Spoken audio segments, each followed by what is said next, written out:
Hello, I'm Darlene. And I'm Karen, and this is the Wake Up Call.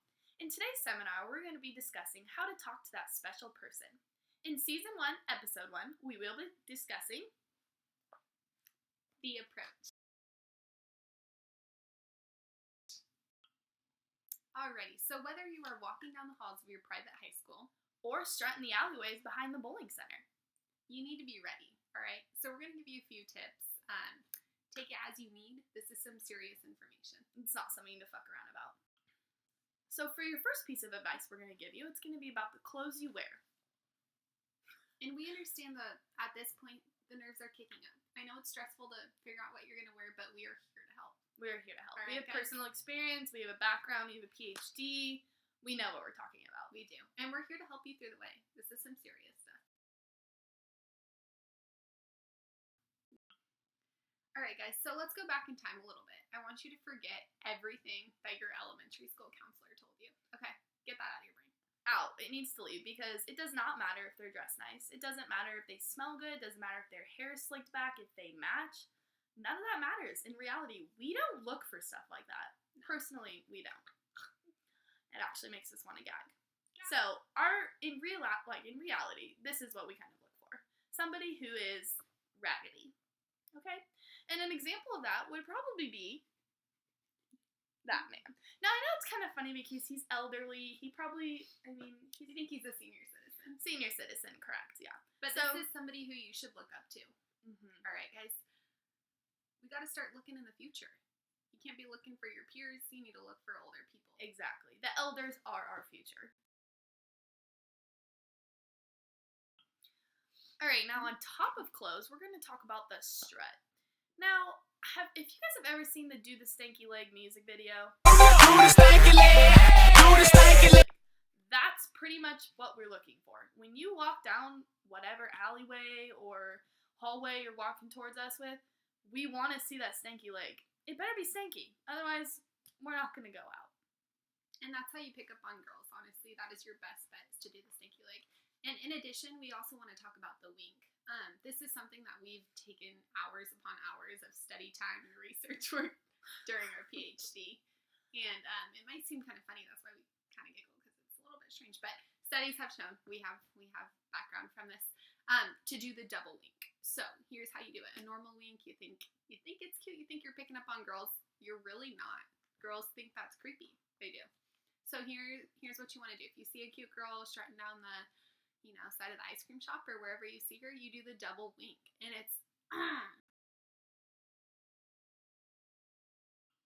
Alrighty, hello guys, welcome to episode 2. Nice to see you back here.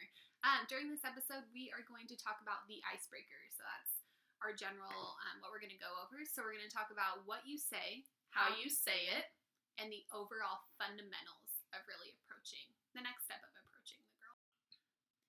Now, generally speaking, you're going to want to date somebody who has siblings because we'll explain that in future episodes, but just know it's very important. So when you're walking up to somebody, the first question you should always ask is, do you have sperm brother or sisters? Make sure you know their DNA. That's really important. Very. Now, some examples for icebreakers would be, does she carry condoms in her bedside table? Does she watch the news? If so, what channel? How often does she go to the bathroom? And what's the duration of her potty use? Does she sleep with the lights on or off? Is she blind in one eye? Does she sleep with her parents normally at night or by herself? And what's the most recent book series she's kept up with? Those are all pretty good examples you could use. Alrighty, so next we're going to talk about how you're going to say it. So this is after what you're going to say. So another icebreaker we're going to use as an example, which is the number 1 according to studies shown, is what's your favorite color? So there's a couple different fundamental keys of how you can say this. So you can sing it. What's your favorite color? You could mumble it. What's your favorite color? You could say it straight. What's your favorite color? You could say it smiling. What's your favorite color? You could whisper it. Or when accommodating for disabilities such as people with unresponsiveness, you could say it with no voice. This tends to be a popular one. So the next step for the icebreakers, which is also the last step, is the fundamentals. So there's a couple key fundamentals that you want to keep in mind when you're talking to your girl. So do not look into her eyes. That is so back in the centuries. She does not want to know that you are actually caring about her. Trust me, that is so fucking stupid. Also, do not act like you're listening to what she says. No. This is a first approach kind of thing. You're not at your first date. No. You don't want to intake what she's saying. No. You simply want to stare at her breasts. That's pretty much what we're getting at. And there's a time and a place for these things. Listening and looking into her eyes is not one of them. No.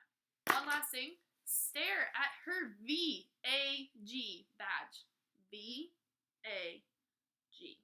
Stare at it. Welcome to episode 3. We're going to be talking about popping the question today. She does not mean popping the cherry. A lot of people get confused, okay? We are not talking about popping the cherry. No, and some of you probably got excited, okay? But that's not what we're talking about. As far as I'm concerned, that should not be in your rule book. Maybe when you were 15, not now. We're mature adults. We don't talk about popping the cherry. Anyways. Now, popping the cherry question, popping the question, generally means that you're going to ask this girl on her first date. The first date between you two. And this is going to be a hard thing for you to do, considering you're going to be sweating, you're going to be nervous, you're probably going to be naked, mouth watering, yeah, goozing out of all your glands. It's going to be an awkward moment. But one thing to remember is if she says no, there's a couple things you need to do. Now, here is the key to if she says no. The 4 S's. Now, the first one is going to be stalk. You're going to stalk her. You're going to stalk her Twitter, her Facebook, her Instagram. You're going to stalk her life, her parents, her grandparents, her uncle, her sister. If she goes on a family vacation, you buy a plane ticket. You're there. If she goes to Mexico, you're in Mexico. She gets married, you're in the fucking stands. You stalk her. The next one is suck. This is a pretty important one. If she says no, you suck the living shit out of her face. You suck her ear. People think suck, and they tend to think genitals. This is not the case. You suck her ear, you suck her nose, and you suck her goobers. Now, the third S is sock. Now, you might think this might be punching her. No. We're going to go with a different approach. You're going to take your sock that you wear under your shoes, hopefully. The largest sock you have, extra large, hopefully, large sock, large anyways. Okay, your largest sock. You're going to take that sock, put it over her head, and suffocate her. Suffocate. S, as in the secret 5th S in this approach. All right, so the last one, well, we do have 5, but the last one is going to be called a stop sign, okay? So, if she says no, what you do is you take your hand, it looks like a stop sign, and you literally plow her face, okay? You devour it. You hit it like a stop sign. All right, episode 4 and the last episode of this series. This is the first date, okay? So we're going to be talking about where. That's the first fundamental. Location. What movie? Where are you going to take her to get food? Now, we're going to talk about where you want to take your first date, okay? So one first example would be? So Domino's and McDonald's are great first dates. People typically like to have this weird mindset of like taking your girl to go stargazing or walking through the beach or taking her out to watch a sunset. These are all fallacies, okay? These are not something that needs to be implemented in the first date. So Domino's, McDonald's, something relevant to those two things. Right. And also keep in mind, you are probably between the ages of 16 and 19. You technically don't have that much money, so let's try to stay on a budget here and save your family the stress. Also, if your lady is vegan, you're gonna want to take a step back and you're gonna want to take her to a slaughterhouse, okay? Now, when you're in that slaughterhouse, you're gonna pick up the fattest pig and slaughter that motherfucker right in front of her, okay? We eat bacon in America. We eat meat. We are meat eaters. Carnivores. Teach her how Shove to the not guts be vegan. in her mouth. She needs to wake up. Alrighty, so just in case you missed any of the episodes or anything, we're just going to give you a quick, brief recap about what we covered. So this was all in relevance of how to talk to that special someone. So we went through the approach, the icebreaker, how to pop that cherry, question, and the first date. So that concludes season 1. Thank you so much for watching. It's been a pleasure. This is The Wake Up Call.